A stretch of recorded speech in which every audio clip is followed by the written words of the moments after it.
Good morning, everyone. Good morning. I am Margaret Lowe-Smith. I'm president of the AtlanticLIVE. It's the events division of the Atlantic. And we have a long history of tackling some of the most urgent issues of our time: race and justice, education, the future of work.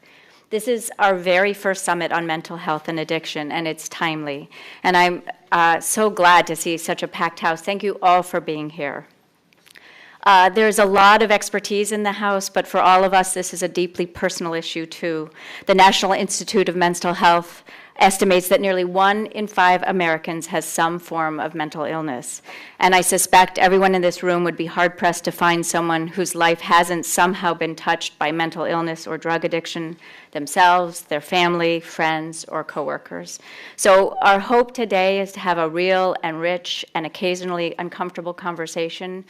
And to be sure, the issues that we're going to talk about today, we could spend a week or weeks covering them, but it's an important start. And we'll bring you some of the brightest minds on mental health and addiction practitioners, patients, health policymakers, filmmakers, journalists, and we'll also have time for your questions throughout the morning, so don't anybody be shy.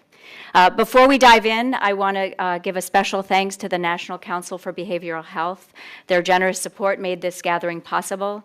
And of course, we're on Twitter at Atlantic_Live. You can use the hashtag AtlanticMHA. That's MHA as in mental health addiction. With that, I'm delighted to introduce our first session, Taking Action, A View from the Hill. The Mental Health Reform Act of 2016 is one of the most substantial pieces of federal mental health legislation to have a shot at congressional passage in years.